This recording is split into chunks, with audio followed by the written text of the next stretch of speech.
झारखंड विधानसभा चुनाव की तैयारियों को लेकर कांग्रेस पार्टी कोई भी कसर छोड़ना नहीं चाहती। इसी के तहत आज जिला अध्यक्षों के साथ विस्तारित बैठक प्रदेश कार्यालय में आयोजित की गई, जिसका नेतृत्व प्रदेश अध्यक्ष केशव महतो कमलेश ने किया। मौके पर उन्होंने कहा कि हम लोग जितने भी आवेदन प्रत्याशियों के लिए आए थे उसका स्क्रूटनी कर लिए हैं।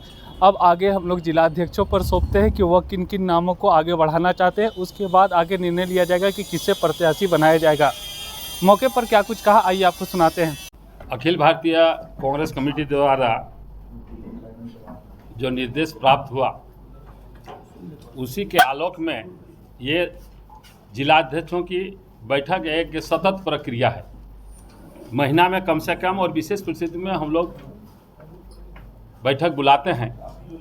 तो सभी बिंदुओं पर आज हम लोगों ने फीडबैक लिया। हमारे साथ बैठक में प्रारंभ में माननीय विधायक दल के नेता माननीय मंत्री डॉक्टर रामेश्वर उरांव भी थे उपस्थित, और उसी के तहत जिलाध्यक्षों के साथ जो हमारा एक संवाद कार्यक्रम चल रहा है कांग्रेस जनों के साथ में, और 9 जिला तक अभी तक हम लोगों ने यह संवाद कार्यक्रम किया है। फिर अगला कार्यक्रम हम लोगों का कई जिलों का है, जिसमें कल हम लोग सिमडेगा जा रहे हैं।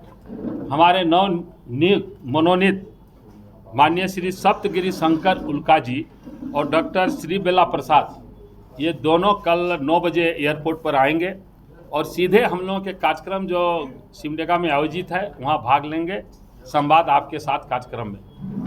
तत्पश्चात 7 बजे जो पॉलिटिकल अफेयर्स कमेटी की मीटिंग है, जो पहले पॉलिटिकल अफेयर्स कमेटी थी पूर्ववर्ती, उनके माननीय सदस्यों के साथ और कुछ नए सदस्य भी होंगे जो किसी कारण बस छूट गए होंगे, उन लोगों को भी शामिल करके वह बैठक होगी। प्रमुख जनों के साथ वह संवाद करेंगे और 7 तारीख को लालगुटुआ बैंक्वेट हॉल में विस्तारित प्रदेश कार्यकारिणी समिति की बैठक होगी। उसके बाद माननीय विधायक माननीय जिला अध्यक्ष लोगों के साथ 1 to 1 वो लोग भेंट करेंगे। फिर वे डॉक्टर सप्तगिरी शंकर माननीय सांसद जो उड़ीसा के हैं वह फिर दिल्ली चल जाएंगे, और दूसरे जो डॉक्टर श्री बेला प्रसाद हैं हमारे साथ फिर चल जाएंगे हम लोग चाईबासा, सरायकेला, आपका जमशेदपुर, बोकारो, धनबाद, ये कार्यक्रम में हम लोग रहेंगे। तो ये कार्यक्रम हम लोगों का बराबर जनता से संपर्क, जनता से संवाद, कार्यकर्ताओं से संवाद, ये कार्यक्रम जारी है। उसी की कड़ी में आज सभी प्रखंड जिला अध्यक्षों के साथ हम लोगों की बातें हुई और बहुत अहम बातें हुई, और हम लोगों ने देखा कि सभी बहुत उत्साहित हैं आगामी चुनाव को लेकर, काफ़ी मतलब तैयार हैं। जब भी चुनाव आए सब एकदम सक्रिय हैं, और ज़मीन स्तर के हमारे ग्राउंड स्तर के जो बूथ कमेटी के लोग हैं उन लोगों से भी ये लोग जा कर के अपना संवाद करेंगे। बीच बीच में तो कर ही रहे हैं, क्योंकि वही निचले स्तर के हमारे कड़ी हैं, स्तंभ हैं, वही हमारे मेरुदंड हैं।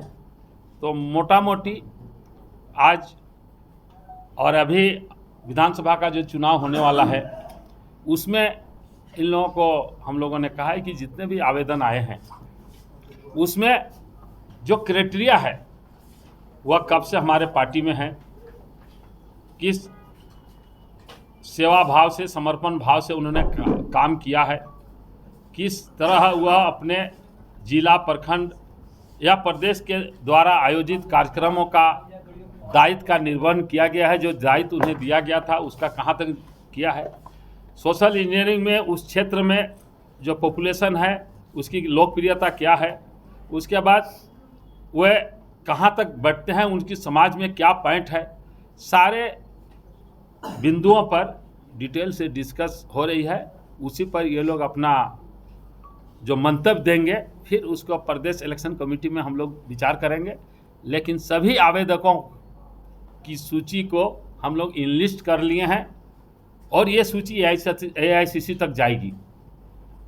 जितने आवेदकों की सूची हमारे AICC तक जाएगी और उसी AICC की सूची के में ही इन लोगों को कुछ नामों को सिलेक्ट करना है, वह उसके बाद प्रदेश इलेक्शन कमेटी में होगी, फिर आगे स्क्रीनिंग होगा। इस तरह से एक प्रक्रिया जो हमारे अखिल भारतीय कांग्रेस कमेटी द्वारा निर्धारित है, उसी के तहत ये सारे कार्यक्रम किए जा रहे हैं। दादा, जिलाध्यक्षों को जो टास्क आपने दिया आज, अब तक आपका यह है, मतलब जानकारी सही है, बस वही होगा। अध्यक्ष जी, जिस विधानसभा से एक भी आवेदन नहीं आए हैं, 3-4 विधानसभा है, 3 विधानसभा क्या वहाँ पर फिर से मौका मिलेगा लोगों को कि कोई चाहते हैं, इंटरेस्टेड हो तो अप्लाई करें?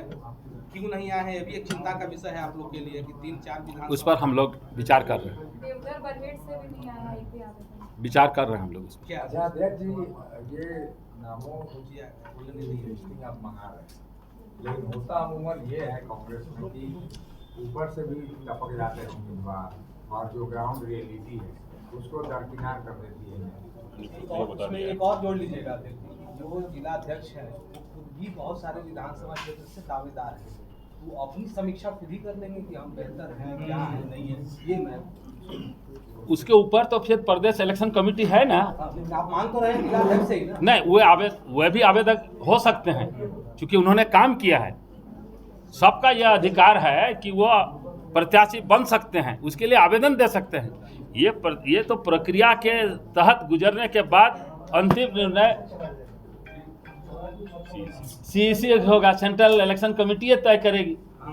दावेदारी में आप किसी को मना नहीं कर सकते हैं, एक साधारण आम कार्यकर्ता भी अपना दावेदारी कर सकता है। तो अध्यक्ष जी, कुछ समय भी दिया गया है जिलाध्यक्षों को कि स्क्रूटनी करके कब तक उपलब्ध कराना है, वो आप लोगों को पता चल जाएगा। एक और चीज अध्यक्ष जी, ये चूंकि आप 81 से ही पूरे 81 विधानसभा क्षेत्र से मांग रहे हैं, पिछली बार 31 सीट पर कांग्रेस चुनाव लड़ी थी, इस बार 33 का दावा हो रहा है, तो अभी क्या आप लोग, अभी जो जानकारी आ रही है, जमीन कह रही है आधे से ज्यादा सीट पर तो हम लड़े थे पिछले बार भी, इस बार भी लड़ेंगे, कुछ नए साथी भी गठबंधन में जुटेंगे, फिर ये कैसे संभव है? हम लोग सीट शेयरिंग में जब बैठेंगे, बहुत जल्दी हम लोग बैठने वाले हैं जी, क्योंकि आप दिल्ली उस समय हम लोग जो सीट वह जीतने लायक है वो वहाँ लड़ेंगे। जहाँ हमारा मजबूत संगठन है, ज़्यादा मजबूत, उससे ज़्यादा वहाँ हमारा दावा होगा।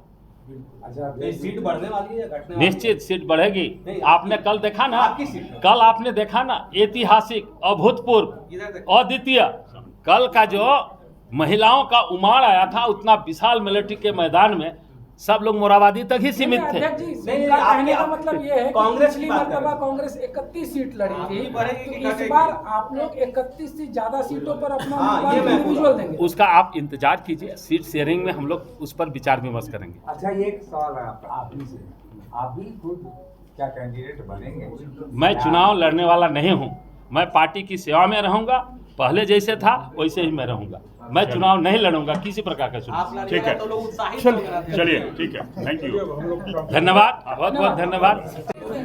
चुनाव के मद्देनजर बहुत महत्वपूर्ण बैठक थी, प्रत्याशियों पर और होगी बूथ कमेटी पर एक संपूर्ण एक चुनाव पे चर्चा हुई, और मुझे लगता है कि सारे जिलाध्यक्ष मुस्तैद तैयार हैं बूथ कमेटी के साथ, और जल्दी बूथ कमेटी की बैठक सम्मेलन वगैरह कराने के कल हमारे नवनियुक्त जो दोनों राष्ट्रीय सचिव प्रभारी लोग आ रहे हैं, उनका कार्यक्रम भी, और परसों वो एक्सटेंडेड स्टेट कमेटी की बैठक में जिला सचिव मौजूद रहेंगे, और 1-to-1 उसके बाद दोनों एसएससी के जो हमारे सचिव प्रभारी बनाए गए हैं, सारे जिलाध्यक्षों मिलेंगे, सारी चीज़ों पर चर्चा। ये जिलाध्यक्ष भी कई जगहों पर प्रत्याशी बन सकते हैं, ऐसी दावेदारी है, कैसे आप लोग करेंगे? उसमें क्या करना, जिलाध्यक्ष का जो काम है कि सारे प्रत्याशी के बारे में लिख कर देना है, वो लिख कर दे रहे हैं।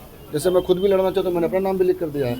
ये तो पहला कदम है, इसके बाद स्टेट इलेक्शन कमेटी रहेगी, सीसी सेंट्रल इलेक्शन कमेटी रहेगी, और बहुत उसमें फिल्टर होंगे, और बहुत सारी चीज़ें उसमें जोड़ी और घटाई भी जाएगी, जो ऊपर लीडर बैठे हुए हैं। तो ये प्रथम कदम था, इसमें कोई भी नाम से पहले हमारे पास 26 नाम आए थे, तो 26 लोग चुनाव लड़ने थोड़ी लड़ पाएंगे, ऊपर जाकर कुछ कटेगा और ऊपर जाकर कुछ कटेगा। फाइनल 3-4 नाम जो हर बार जो पद्धति है, चुनाव प्रक्रिया है चयन की, प्रत्याशी वही चयन होगा। इसमें कोई परेशानी वाली बात नहीं। अगर कोई जिलाध्यक्ष चुनाव लड़ना चाहता है तो कहीं परेशानी वाली बात नहीं है। अभी हमें कुछ खास उसमें कोई निर्देश नहीं दिया गया है, शॉर्टलिस्ट जब किया जाएगा, जब होगा तो आप लोगों को पता चलेगा।